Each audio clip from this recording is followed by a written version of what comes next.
Hello, my girlfriend said. Let's open our relationship. I need to relieve myself. I replied, okay. Then I changed the locks and stopped responding. 1 week later, she asked why I'd gone silent. I'm Alex, 31M. My girlfriend, well, ex, I guess, is Maya, 28F.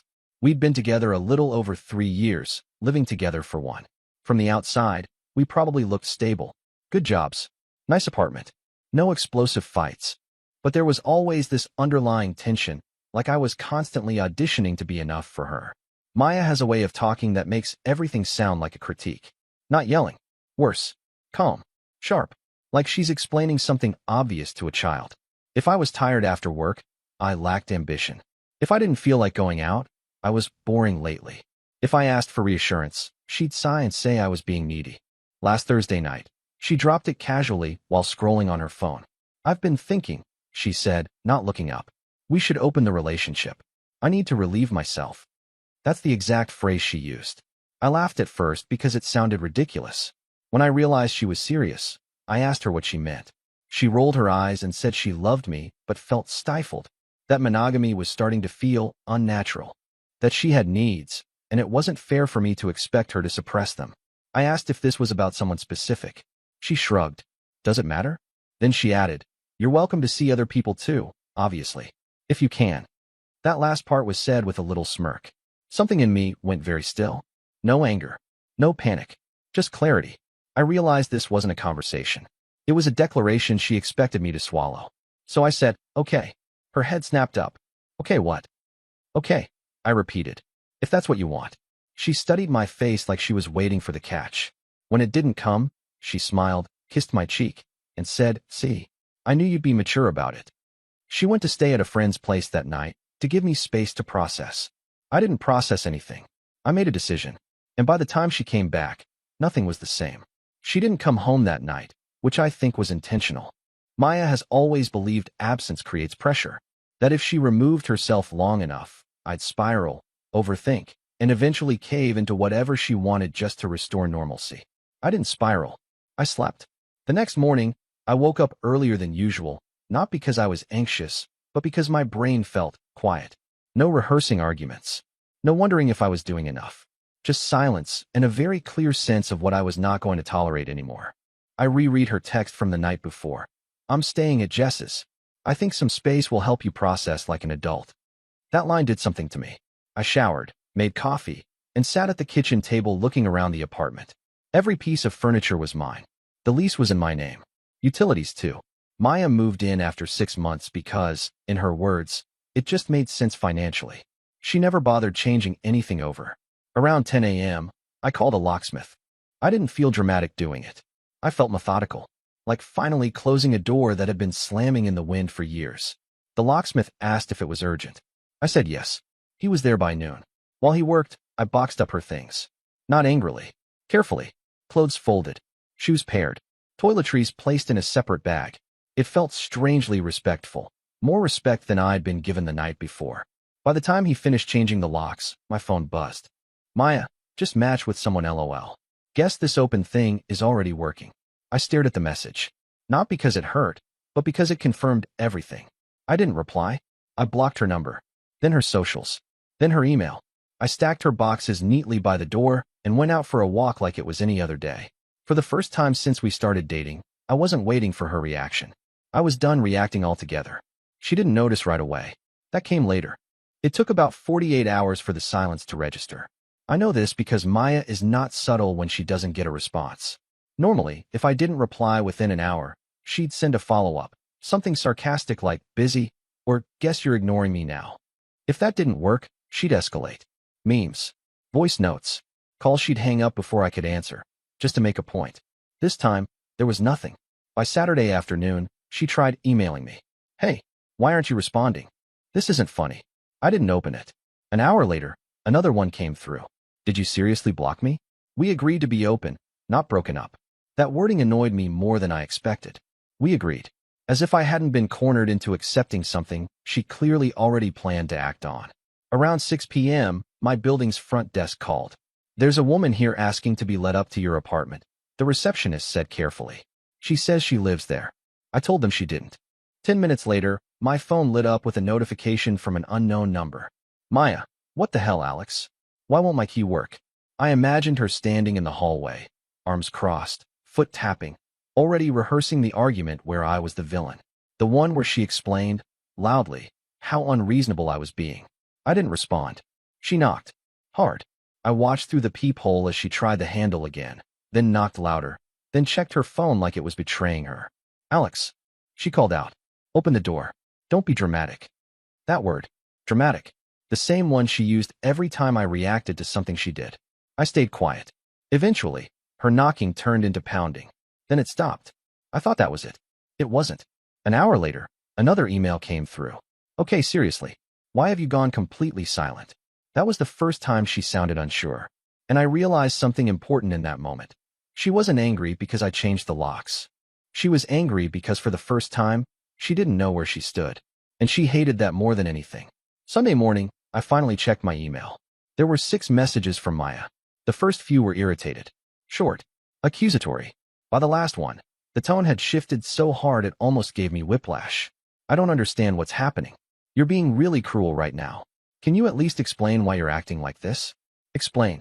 That word used to trap me every time. She'd do something outrageous, then demand an explanation for why I was hurt by it, like my reaction was the real offense. I closed the laptop without replying. Around noon, my friend Ben called. He didn't even bother with small talk. Dude, he said, why is Maya texting my girlfriend asking if you've had some kind of breakdown? I rubbed my face. Because I stopped responding. That's it, he asked. That's it. He laughed once, short and disbelieving. She's freaking out. That tracked. Maya thrives on reactions. Anger, jealousy, reassurance. She doesn't care which, as long as she gets one. Silence is the only thing she doesn't know how to argue with. An hour later, there was another knock at my door. This one was lighter. Careful, like she was testing the temperature. Alex, she said softly through the door. Can you please just talk to me? I didn't move. I don't know what game you're playing, she continued, irritation creeping back in. But this is immature. We had an agreement. An agreement. That word again. She laughed under her breath. Wow. So this is how you handle things? You pretend I don't exist? I leaned against the wall, listening. You know, she added, voice sharpening. Most guys would kill for an open relationship. I was trying to be honest with you. Honest. Another favorite word of hers. Always used right after something deliberately hurtful. She waited. Nothing. After a long pause, her voice changed again, quieter now. Why won't you answer me? That was the moment I knew I'd made the right call. Because if this were really about love, or communication, or even S***X, she wouldn't be confused. She'd be hurt. Instead, she was destabilized. And she was starting to realize that whatever power she thought she had over me wasn't there anymore. By Monday, Maya stopped pretending this was about communication. The messages shifted from confused to aggressive again, like she'd decided fear wasn't working and defaulted back to what usually did. She tried calling from a coworker's phone. I know because the caller ID popped up with a name I didn't recognize, and the voicemail that followed was unmistakably her. Answer the phone, she snapped. This is insane. You don't get to just disappear because you're uncomfortable. Uncomfortable. I listened to that voicemail twice. Not because I missed her voice, but because it reminded me how often she minimized my reactions while amplifying her own needs. An hour later, another email came through. You're punishing me for being honest. I could have cheated instead. At least I respected you enough to ask. That one actually made me laugh. A short, humorless sound in my empty kitchen. She really believed she deserved credit for giving me a heads up before blowing up the relationship. That afternoon, I ran into her friend Jess at the grocery store. She froze when she saw me, like she'd been caught somewhere she shouldn't be. Oh, she said awkwardly. Hey, I replied. There was an uncomfortable pause before she blurted. Maya's not doing great. I nodded. I figured. She doesn't understand why you're ghosting her. Jess added carefully. She thought you were okay with the open thing. I said okay, I replied. I didn't say I'd stay. Jess blinked. That's fair. That must have gotten back to Maya, because that night she showed up again. No knocking this time. Just standing outside my door, voice raised enough to be heard. So that's it, she called out. You say okay, and then you vanish? You don't even have the balls to break up with me to my face? I stayed silent. You're proving exactly why I needed this, she continued bitterly. You can't handle real adult relationships. I leaned back against the wall, heart steady. For the first time, her words didn't feel like accusations. They felt like noise. And she could feel it, because after a long pause, her voice cracked, not with sadness, but frustration. Why won't you react? That question told me everything. She didn't want answers. She wanted control. And she was losing it. By Tuesday, Maya stopped pretending she was calm. She started cycling tactics faster, like she was panicking and throwing everything she had at the wall to see what stuck. First came the guilt. I can't eat. I haven't slept. I thought you were different. Then the nostalgia. Remember our trip to Portland? You said I was your person. How can you erase me like this? I didn't respond to any of it. What surprised me wasn't how desperate the messages became, but how familiar the pattern felt once I stepped outside of it. She wasn't trying to understand me. She was trying to reinsert herself into my head. Any reaction would have done. Anger, sadness, even a fight. Silence was the only thing she couldn't work with. That afternoon, she emailed me a screenshot. Her Hinge profile. New photos. New bio.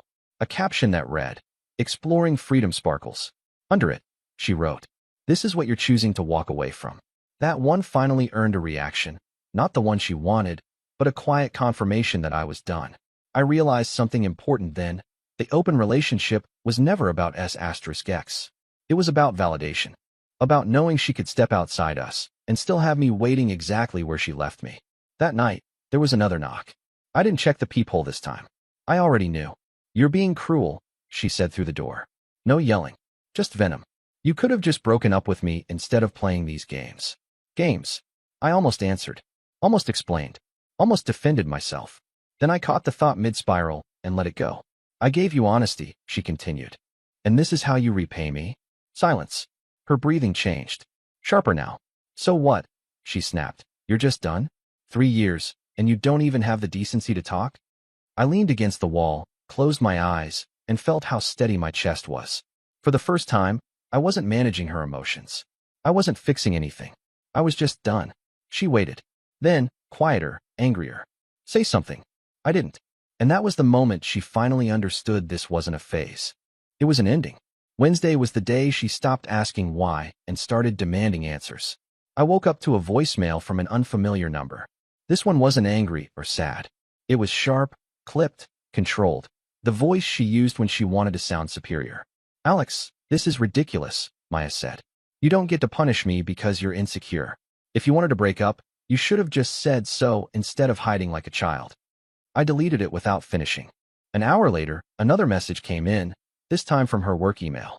"You're humiliating me. People are asking questions. Do you enjoy making me look crazy?" That one almost got a response. Almost. Not because I wanted to argue, but because I wanted to clarify something. I didn't enjoy it. I just wasn't responsible for managing her image anymore. Around lunchtime, she tried something new.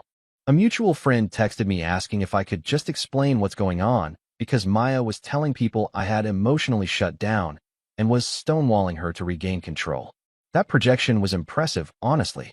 I replied to the friend with one sentence. She asked to open the relationship. I said okay and stepped out of it. That was it.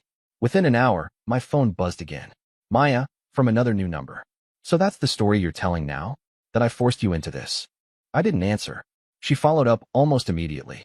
"You're really okay letting everyone think I'm the villain?" I stared at the screen, then turned my phone face down.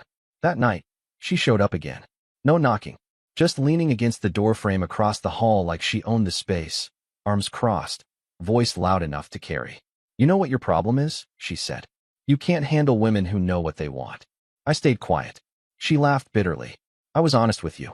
Most guys would have begged me to stay. You just disappeared." There was a pause. Then, quieter, angrier.